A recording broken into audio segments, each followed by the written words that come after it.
नमस्कार दोस्तों, स्वागत है आपका हमारे YouTube चैनल फ्री एजुकेशन में। दोस्तों, सामान्य अध्ययन यानी कि जी के जीएस के जो मोस्ट इंपोर्टेंट 1000 क्वेश्चन की हमारी सीरीज चल रही है, इस क्वेश्चन सीरीज का हम 37वां पार्ट लेकर आए हैं। इससे पहले हम 36 पार्ट अपलोड कर चुके हैं, तो यदि आपने हमारे पुराने वीडियो नहीं देखे तो इनको भी देख सकते हैं। और आज के इस वीडियो लेक्चर में हमने जितने भी क्वेश्चन सेलेक्ट किए हैं, सारे के सारे क्वेश्चन इंपॉर्टेंट हैं, अच्छे लेवल के क्वेश्चन हैं। ये क्वेश्चन प्रीवियस कई एग्जाम में पूछे गए हैं और इन क्वेश्चन को हम बिल्कुल डिटेल में विथ एक्स्ट्रा फैक्ट के साथ में हल करेंगे, ताकि आपको याद करने की या फिर रटने की जरूरत ना पड़े। तो चलिए शुरू कर लेते हैं। नंबर फर्स्ट क्वेश्चन है, प्रत्येक 2 वर्ष बाद राज्यसभा के कितने सदस्य सेवानिवृत्त हो जाते हैं। तो दोस्तों, जितने भी क्वेश्चन इस वीडियो लेक्चर में लाया हूँ, यदि आपको किसी भी क्वेश्चन का आंसर पता है तो वीडियो को पॉज करके अपना आंसर लगाएं। इसके बाद मैं आंसर बताऊंगा और क्वेश्चन के रिलेशन में जितने भी एक्स्ट्रा फैक्ट बन सकते हैं सभी को समझाऊंगा। देखिए, जो राज्यसभा है इसके 1/3 सदस्य, ठीक है, राज्यसभा के 1/3 सदस्य हर 2 साल में सेवानिवृत्त हो जाते हैं। तो इस क्वेश्चन का बी ऑप्शन सही हो जाएगा। अब राज्यसभा से कुछ और क्वेश्चन पूछे जाते हैं। जैसे क्वेश्चन पूछा जाता है कि राज्यसभा के वर्तमान सदस्यों की संख्या कितनी है, तो वर्तमान में राज्यसभा में 245 सदस्य हैं, ठीक है। और अधिकतम कितने सदस्य हो सकते हैं, तो अधिकतम जो है 250 सदस्य हो सकते हैं राज्यसभा में, ठीक है। और जो राज्यसभा है इसका सभापति कौन होता है, तो राज्यसभा का सभापति होता है उपराष्ट्रपति, ठीक है। उपराष्ट्रपति जो हैं ये राज्यसभा के सभापति होते हैं और इनका कार्यकाल कितने वर्षों का होता है, तो जो राज्यसभा के सभापति हैं इनका कार्यकाल होता है 5 वर्षों का। बाकी राज्यसभा के जितने भी सदस्य हैं, चाहे राज्यसभा का उपसभापति हो या फिर अन्य सदस्य हो, इनका कार्यकाल होता है 6 वर्षों का, ठीक है। ये क्वेश्चन ही पूछा जाता है कि राज्यसभा के सभापति यानी कि उपराष्ट्रपति का कार्यकाल कितने वर्षों का होता है, तो 5 वर्षों का होता है। बाकी के जितने भी सदस्य हैं सभी का कार्यकाल कितने वर्षों का होता है, 6 वर्षों का होता है, ठीक है।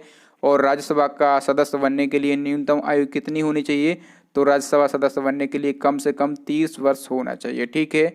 तो नंबर सेकंड क्वेश्चन है, निम्न में से कौन सा बंदरगाह कच्छ की खाड़ी में स्थित है, तो कच्छ की खाड़ी में स्थित है कांडला बंदरगाह है। तो इस क्वेश्चन का सी ऑप्शन से हो जाएगा। जो कांडला बंदरगाह है ये गुजरात में कच्छ की खाड़ी में स्थित है।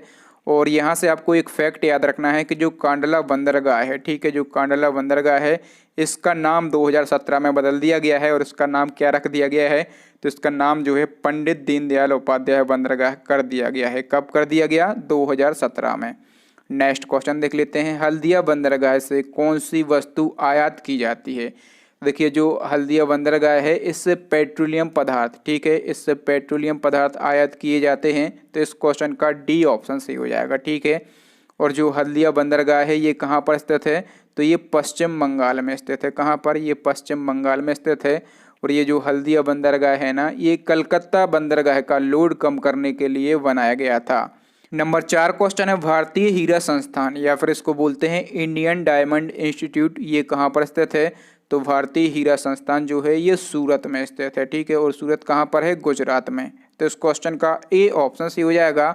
और ये जो संस्थान है इसकी स्थापना कब की गई थी, तो इसकी स्थापना की गई थी 1978 में। नेक्स्ट क्वेश्चन है, किसके द्वारा नियंत्रक एवं महालेखा परीक्षक, इसको हम शॉर्ट में कैग भी बोलते हैं, तो नियंत्रक एवं महालेखा परीक्षक के पद का सृजन किसके द्वारा किया गया, संविधान के द्वारा किया गया। तो इस क्वेश्चन का बी ऑप्शन सही हो जाएगा। कहने का मतलब ये है कि जो हमारा भारतीय संविधान है इसमें कैग का कहीं ना कहीं वर्णन किया गया है। तो जो कैग हैं इनका वर्णन किया गया है अनुच्छेद 148 में, ठीक है। और यहाँ पर हमें कैग का फुल फॉर्म भी पता होना चाहिए। तो इंग्लिश में इसको क्या बोलते हैं, controller and auditor general. Hindi में इसको बोलते हैं नियंत्रक एवं महालेखा परीक्षक। और कैग की नियुक्ति कौन करता है, तो जो राष्ट्रपति जी होते हैं, ठीक है, राष्ट्रपति जी जो होते हैं वो कैग की नियुक्ति करते हैं, ठीक है। और एक और यहाँ से क्वेश्चन पूछा जाता है कि प्रथम कैग कौन बनाए गए थे, तो वी नरहरि राव, ठीक है, वी नरहरि राव जो थे ये प्रथम कैग थे हमारे इंडिया के। नेक्स्ट क्वेश्चन देख लेते हैं। नंबर 6 क्वेश्चन है, नियंत्रक एवं महालेखा परीक्षक यानी कि कैग को पदच्युत किया जा सकता है। तो जो कैग होते हैं इनको कैसे पद से हटाया जा सकता है, तो इनको जो है महाभियोग द्वारा, ठीक है, इनको महाभियोग द्वारा पद से हटाया जा सकता है। तो इस क्वेश्चन का सी ऑप्शन सही हो जाएगा, ठीक है। जो भारत के नियंत्रक एवं महालेखा परीक्षक होते हैं उनको जो है पद से केवल उन्हीं आधारों पर हटाया जा सकता है जिस प्रकार से जो सुप्रीम कोर्ट के न्यायाधीश होते हैं उनको हटाया जाता है, ठीक है। अर्थात जो सुप्रीम कोर्ट के न्यायाधीश होते हैं उनको कैसे हटाते हैं, महाभियोग के द्वारा। तो जो कैग हैं इनको भी कैसे हटाया जाएगा, महाभियोग के द्वारा। नेक्स्ट क्वेश्चन देख लेते हैं। नंबर 7 क्वेश्चन है, उच्चतम न्यायालय के प्रथम न्यायाधीश जिनके खिलाफ महाभियोग का प्रस्ताव लाया गया। तो सुप्रीम कोर्ट के पहले ऐसे कौन से न्यायाधीश हैं जिनके खिलाफ महाभियोग का प्रस्ताव लाया गया था? तो उनका नाम है जस्टिस वी रामास्वामी। तो इस क्वेश्चन का बी ऑप्शन सही हो जाएगा। ठीक है, देखिए अभी तक सुप्रीम कोर्ट का कोई भी न्यायाधीश महाभियोग के द्वारा नहीं हटाया गया है। महाभियोग जो हैं वो कई न्यायाधीशों के विरुद्ध लाए गए हैं, लेकिन किसी भी न्यायाधीश को पद से हटाया नहीं गया है महाभियोग के द्वारा। ठीक है, जो जस्टिस वी रामास्वामी हैं ये ऐसे पहले न्यायाधीश हैं जिनके खिलाफ 1991 में, कब 1991 में महाभियोग का प्रस्ताव लाया गया था। ठीक है, और हम बात करें यदि कि जो सुप्रीम कोर्ट के न्यायाधीश होते हैं इनको हटाने की प्रक्रिया यानी कि महाभियोग का जो प्रावधान है ये भारतीय संविधान के किस आर्टिकल में किया गया है? तो इसका प्रावधान किया गया है अनुच्छेद 124 का 4। ठीक है, एक आर्टिकल है, इसमें जो है जो सुप्रीम कोर्ट के न्यायाधीश हैं इनको हटाने की प्रक्रिया यानी कि महाभियोग का उल्लेख किया गया है। नेक्स्ट क्वेश्चन है कौन सा हार्मोन लड़ो या उड़ो हार्मोन कहलाता है? तो देखिए जो एड्रेनालाइन हार्मोन है ना ये लड़ो या फिर उड़ो हार्मोन कहलाता है। तो इस क्वेश्चन का बी ऑप्शन सही हो जाएगा। देखिए जब कोई तनावपूर्ण स्थिति उत्पन्न होती है तो ये हार्मोन है ना ये जो है एड्रिनल ग्रंथि से उत्पन्न होता है। ठीक है, और आपातकालीन समय में ये त्वरित निर्णय यानी कि क्विक डिसीजन, ठीक है, ये जो है ये क्विक डिसीजन लेने में मदद करता है। जिससे क्या होता है? तो जिससे व्यक्ति को सोचने और तनाव से लड़ने में मदद मिलती है, इसलिए इसको लड़ो या उड़ो हार्मोन कहा जाता है। नेक्स्ट क्वेश्चन है साइसर एरिटेनम किस पौधे का वैज्ञानिक नाम है? तो देखिए जो चना है इसका वैज्ञानिक नाम है साइसर एरिटेनम। तो इस क्वेश्चन का बी ऑप्शन सही हो जाएगा। और ये जो चना है ना ये दलहन की फसल है। ठीक है, कैसी फसल है? ये दलहन की फसल है और इसका वैज्ञानिक नाम क्या है? साइसर एरिटेनम। नेक्स्ट क्वेश्चन है पर्यावरण सुरक्षा अधिनियम या फिर इसको शॉर्ट में ईपीए एक्ट भी कहा जाता है। तो ईपीए एक्ट को अन्य किस नाम से जाना जाता है? तो इसको छाता विधान के नाम से भी जाना जाता है। तो इस क्वेश्चन का ए ऑप्शन सही हो जाएगा। देखिए जो ईपीए एक्ट है, ईपीए का फुल फॉर्म क्या होता है? तो ईपीए का फुल फॉर्म होता है एनवायरमेंट प्रोटेक्शन एक्ट। इसको हिंदी में बोलते हैं पर्यावरण सुरक्षा अधिनियम। ठीक है, और ये जो अधिनियम है ये पर्यावरण में हो रही क्षति को कम करने और पर्यावरण को सुरक्षा प्रदान करने के उद्देश्य से सन 1986 में, कब? सन 1986 में बनाया गया था और इसको छाता विधान के नाम से भी जाना जाता है। मोस्ट इम्पोर्टेंट क्वेश्चन है। तो चलिए नेक्स्ट क्वेश्चन देख लेते हैं। नंबर 11 क्वेश्चन है इंग्लैंड की समाचार एजेंसी का क्या नाम है? तो जो इंग्लैंड की समाचार एजेंसी है ना इसका नाम है रॉयटर्स। तो इस क्वेश्चन का डी ऑप्शन सही हो जाएगा। और जो रॉयटर्स समाचार एजेंसी है इसका हेड क्वार्टर कहाँ पर स्थित है? तो इसका हेड क्वार्टर लंदन में स्थित है। ठीक है, और इसकी स्थापना कब की गई थी? तो इसकी स्थापना की गई थी 1851 में। ठीक है, और यहाँ पर जो अंतारा है ये भी क्या है? एक समाचार एजेंसी है। किस देश की है? तो ये इंडोनेशिया की। ठीक है, ये इंडोनेशिया की समाचार एजेंसी है। और यहाँ पर लिखा है डीपीए। तो ये डीपीए जो है ये जर्मनी की समाचार एजेंसी है। और यहाँ पर लिखा हुआ है इतारतास। ठीक है, तो जो इतारतास है ये रूस की समाचार एजेंसी है। तो चारों समाचार एजेंसियों के नाम और ये किस देश की हैं ये हमें याद रखना है। नेक्स्ट क्वेश्चन है निम्न में से कौन सी समाचार एजेंसी भारत की है? तो इन चार में से जो पीटीआई है ना ये समाचार एजेंसी भारत की है। तो इस क्वेश्चन का ए ऑप्शन सही हो जाएगा। अब यहाँ पर ये टर्म लिखा है पीटीआई, तो इसका फुल फॉर्म क्या होता है? Press trust of India. ठीक है, इसकी स्थापना कब की गई थी? तो इसकी स्थापना की गई थी 1947 में। और इसका हेड क्वार्टर कहाँ पर स्थित है? तो इसका हेड क्वार्टर जो है ये न्यू दिल्ली में स्थित है। ठीक है, नंबर बी पे लिखा है एनसीएनए। ठीक है, ये कहाँ की समाचार एजेंसी है? तो ये चाइना की समाचार एजेंसी है। ठीक है, और जो एनसीएनए है इसका फुल फॉर्म क्या होता है? इसका फुल फॉर्म होता है न्यू चाइना न्यूज़ सर्विस। और यहाँ पर लिखा है यूपीआई। तो ये कहाँ की समाचार एजेंसी है? ये अमेरिका की समाचार एजेंसी है। ठीक है, और यूपीआई का फुल फॉर्म क्या होता है? यूनाइटेड प्रेस इंटरनेशनल इसका फुल फॉर्म होता है। और जो निप्पन है ये जो है ये जापान की समाचार एजेंसी है। ठीक है, तो चार देशों की समाचार एजेंसियों को हम पहले पढ़ चुके हैं और इस क्वेश्चन में भी हमने चार समाचार एजेंसियों को याद किया है। नेक्स्ट क्वेश्चन है केंद्रीय शुष्क अनुसंधान संस्थान, इसको शॉर्ट में हम काजरी भी बोलते हैं। तो जो काजरी है इसका हेड क्वार्टर कहाँ पर स्थित है? तो इसका हेड क्वार्टर जो है ये जोधपुर में स्थित है। ठीक है, और ये जोधपुर कहाँ पर पड़ता है? तो जोधपुर पड़ता है राजस्थान में। ठीक है, और जो काजरी है इसकी स्थापना कब की गई थी? तो इसकी स्थापना की गई थी 1959 में। और जो काजरी है इसका फुल फॉर्म क्या होता है, तो इसका फुल फॉर्म होता है central red zone research institute. ठीक है, इसको हिंदी में क्या बोलते हैं, केंद्रीय शुष्क क्षेत्र अनुसंधान संस्थान इसको हिंदी में बोलते हैं। और मैं आपको हेड क्वार्टर बता चुका हूँ कि इसका हेड क्वार्टर जो है ये जोधपुर में स्थित है। नेक्स्ट क्वेश्चन है, किस पर्यावरणविद को जल पुरुष के उपनाम से जाना जाता है, तो देखिए जो राजेश सिंह है, ठीक है, ये कहाँ के हैं, तो ये उत्तर प्रदेश के हैं और ये एक फेमस पर्यावरणविद हैं और इनको जल पुरुष के उपनाम से जाना जाता है। नेक्स्ट क्वेश्चन है, स्वामी विवेकानंद ने शिकागो में आयोजित विश्व धर्म सम्मेलन में अपना भाषण कब दिया, तो ये जो शिकागो में विश्व धर्म सम्मेलन आयोजित किया गया था ये 1893 में किया गया था और इसी में जो है स्वामी विवेकानंद ने अपना भाषण दिया था। ठीक है, ये भाषण इनका काफ़ी फेमस है। ये जो भाषण है इन्होंने हिंदी भाषा में दिया था और इन्होंने इस भाषण में सबसे पहले कहा था कि अमेरिका के भाइयों और बहनों, ठीक है, काफ़ी चर्चित ये भाषण है। याद रखना है कब दिया था इन्होंने, 1893 में दिया था। नेक्स्ट क्वेश्चन है, लक्ष्य निम्न में से क्या है, तो देखिए जो लक्ष्य है ना ये चालक रहित विमान है। ठीक है, क्या है, ये चालक रहित विमान है। तो इस क्वेश्चन का ए ऑप्शन सही हो जाएगा। ठीक है, और इसका निर्माण किसने किया था, तो इसका निर्माण जो है DRDO ने किया था। अब यहाँ पर बात हुई है DRDO की, तो इसका फुल फॉर्म क्या होता है, defence research and development organisation. इसको हिंदी में क्या बोलते हैं, रक्षा अनुसंधान एवं विकास संस्थान इसको हिंदी में बोलते हैं।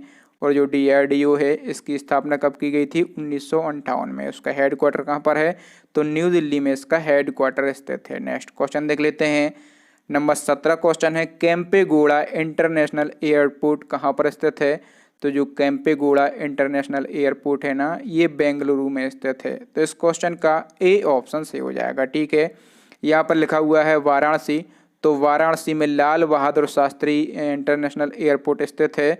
और यहाँ पर लिखा हुआ है अमृतसर, तो अमृतसर जो है यहाँ पर गुरु रामदास इंटरनेशनल एयरपोर्ट स्थित है। और यहाँ पर लिखा हुआ है पोर्ट ब्लेयर, तो जो वीर सावरकर इंटरनेशनल एयरपोर्ट है, ठीक है, वीर सावरकर इंटरनेशनल एयरपोर्ट है, ये पोर्ट ब्लेयर में स्थित है। नेक्स्ट क्वेश्चन देख लेते हैं, नंबर 18 क्वेश्चन है, 1857 की क्रांति में बरेली विद्रोह के नेता कौन थे, तो जो 1857 की क्रांति हुई थी ना इसमें बरेली से नेतृत्व किया था खान बहादुर खान ने। तो इस क्वेश्चन का सी ऑप्शन सही हो जाएगा। लेकिन जो बरेली का विद्रोह हुआ था, ठीक है, यहाँ पर नेतृत्व तो किया था खान बहादुर खान ने, लेकिन जो अंग्रेजों का एक सेनापति था इसका क्या नाम था, कैंपबेल। ठीक है, अंग्रेज सेनापति का नाम था कैंपबेल और उसने जो बरेली विद्रोह है इसको दबा दिया था। ठीक है, और जो खान बहादुर खान है इनको फांसी की सजा दे दी थी। नेक्स्ट क्वेश्चन देख लेते हैं, नंबर 19 क्वेश्चन है, संविधान की किस अनुसूची में केंद्र एवं राज्यों के बीच शक्तियों के बंटवारे का उल्लेख किया गया है, तो केंद्र और राज्यों के बीच में शक्तियों का बंटवारा किया गया है 7वीं अनुसूची में। तो इस क्वेश्चन का ए ऑप्शन सही हो जाएगा। जो 7वीं अनुसूची है इसके अंतर्गत 3 सूचियाँ बनाई गई हैं। ठीक है, कितनी सूचियाँ बनाई गई हैं, 3 सूचियाँ बनाई गई हैं। एक तो बनाई गई है संघ सूची, दूसरी बनाई गई है राज्य सूची और तीसरी बनाई गई है समवर्ती सूची। ठीक है, जो संघ सूची होती है इस पर कानून कौन बनाता है, केवल केंद्र सरकार बनाती है। ठीक है, और जो दूसरी राज्य सूची होती है इस पर कानून जो है केवल राज्य सरकार बनाती है। और जो तीसरी होती है समवर्ती सूची, इसमें जो है कानून केंद्र और राज्य दोनों सरकारें बना सकती हैं। नेक्स्ट क्वेश्चन देख लेते हैं, नंबर 20 क्वेश्चन है, सौर मंडल में कुल कितने ग्रह हैं। काफ़ी सरल क्वेश्चन है। तो जो हमारा सौर मंडल है वर्तमान में इसमें 8 ग्रह हैं। तो इस क्वेश्चन का ए ऑप्शन सही हो जाएगा। देखिए मैं आपको बता दूं कि अगस्त 2006 में, ठीक है, अगस्त 2006 में एक ग्रह है प्लूटो। ठीक है, तो प्लूटो को जो है ग्रह की श्रेणी से निकाल कर वोने ग्रह की श्रेणी में रख दिया था। और अब ग्रहों की संख्या कितनी बची है, तो 8 बची है। नेक्स्ट क्वेश्चन है, स्वर्णिम चतुर्भुज योजना की शुरुआत किसके द्वारा की गई थी, तो स्वर्णिम चतुर्भुज योजना है इसकी शुरुआत की गई थी अटल बिहारी वाजपेयी के द्वारा। तो इस क्वेश्चन का डी ऑप्शन सही हो जाएगा।